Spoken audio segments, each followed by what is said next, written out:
पिछले एपिसोड में हमने सीखा मनुष्य का कार्य फंक्शन क्या है, कि सुख बुद्धि द्वारा संचालित कर्म से आता है और सद्गुण जीवन जीने की उत्कृष्टता है। आज एरिस्टोटल हमें और गहराई में ले जाते हैं। वे समझाते हैं नैतिक सद्गुण वास्तव में क्या है और हम इसे आदतों के माध्यम से कैसे विकसित करते हैं। सद्गुण के दो प्रकार। एरिस्टोटल सद्गुण को दो प्रकारों में बांटते हैं: बौद्धिक सद्गुण इंटेलेक्चुअल वर्च्यू, नैतिक सद्गुण मोरल वर्च्यू। आइए इनके अंतर को समझें। इंटेलेक्चुअल वर्च्यू, बौद्धिक सद्गुण मन और बुद्धि से जुड़े होते हैं।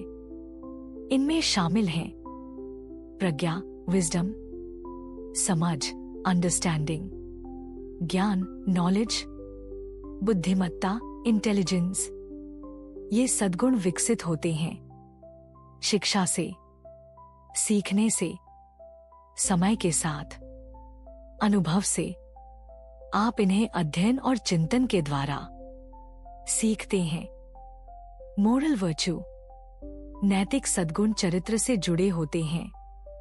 इनमें शामिल हैं साहस, ईमानदारी, आत्मसंयम, उदारता, धैर्य। ये सद्गुण किताबें पढ़ने से नहीं आते, ये आते हैं आदत से। सद्गुण प्राकृतिक नहीं होते। यह बात आपको चौंका सकती है। एरिस्टोटल कहते हैं हम न तो जन्म से अच्छे होते हैं, न ही जन्म से बुरे। हम अच्छे बनने की क्षमता के साथ जन्म लेते हैं। जैसे आप जन्म से संगीतकार नहीं होते, आप अभ्यास से संगीतकार बनते हैं। उसी तरह आप जन्म से साहसी नहीं होते, आप साहसिक कार्य करके साहसी बनते हैं। आदतें कैसे बनती हैं? एरिस्टोटल आदत को बहुत व्यावहारिक तरीके से समझाते हैं। हम बनते हैं न्यायपूर्ण कर्म करके न्यायप्रिय, साहसिक कर्म करके साहसी, आत्मसंयम का अभ्यास करके संयमी। सरल शब्दों में हम वही बन जाते हैं जो हम बार बार करते हैं। आपके रोजमर्रा के कर्म आपके चरित्र को आकार देते हैं। प्रारंभिक आदतें क्यों महत्वपूर्ण हैं? एरिस्टोटल दृढ़ता से मानते हैं कि जीवन के शुरुआती वर्षों में बनी आदतें बहुत शक्तिशाली होती हैं। शिक्षा केवल ज्ञान देने का नाम नहीं है, यह चरित्र को प्रशिक्षित करने की प्रक्रिया है। इसी कारण कानून, माता पिता, शिक्षक सद्गुण के निर्माण में बहुत महत्वपूर्ण भूमिका निभाते हैं। सुख और पीड़ा। एरिस्टोटल हमारे चरित्र को परखने का एक सरल तरीका बताते हैं। वे कहते हैं यह देखो कि तुम्हें किस बात में सुख मिलता है और किस बात में पीड़ा होती है। एक सद्गुणी व्यक्ति अच्छा काम करने में सुख महसूस करता है, गलत काम करने में पीड़ा महसूस करता है। यदि आप सही काम तो करते हैं लेकिन भीतर से असंतुष्ट या दुखी रहते हैं, तो इसका अर्थ है कि आपका चरित्र अभी पूरी तरह विकसित नहीं हुआ है। सद्गुण चुनाव से जुड़ा होता है।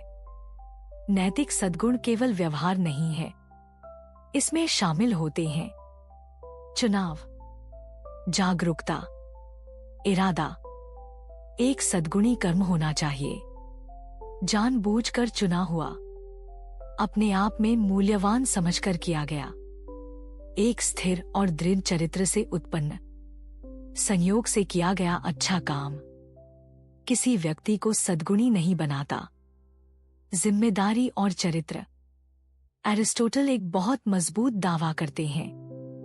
वे कहते हैं हम अपने चरित्र के लिए स्वयं जिम्मेदार हैं। क्यों? क्योंकि हम अपने कर्म चुनते हैं। कर्म हैबिट बनाते हैं, हैबिट चरित्र बनाती है।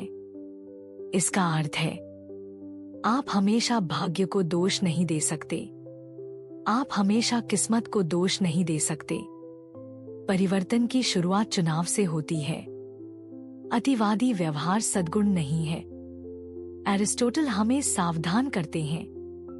सद्गुण यह नहीं है। अत्यधिक आत्मत्याग, अत्यधिक भोगविलास दोनों ही हानिकारक हैं। सद्गुण स्थित है संतुलन में, लेकिन संतुलन का अर्थ हर किसी के लिए औसत नहीं होता। यह निर्भर करता है परिस्थिति पर, व्यक्ति पर, संदर्भ पर। इस विचार को अगले एपिसोड में स्पष्ट रूप से समझाया जाएगा। यह शिक्षा व्यावहारिक क्यों है? एरिस्टोटल आपसे यह नहीं कह रहे कि पूर्ण बन जाओ, रातों रात बदल जाओ।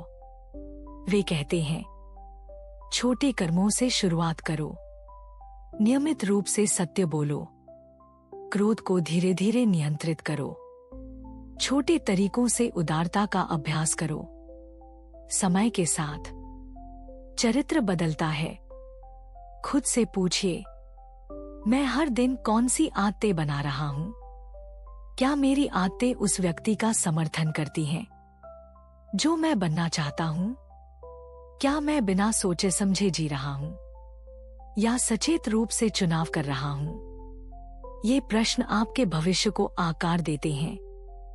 इस एपिसोड में हमने सीखा सद्गुण के 2 प्रकार होते हैं। नैतिक सद्गुण आदत से बनता है। चरित्र बार बार किए गए कर्मों से आकार लेता है। हम जो बनते हैं उसके लिए हम स्वयं जिम्मेदार हैं। अगले एपिसोड में हम एरिस्टोटल के सबसे प्रसिद्ध विचारों में से एक को समझेंगे, स्वर्ण मध्य, गोल्डन मीन। क्यों सद्गुण 2 अतियों के बीच स्थित होता है? सुनने के लिए धन्यवाद। याद रखिए, छोटे छोटे कर्म जो रोज दोहराए जाए एक महान जीवन का निर्माण करते हैं।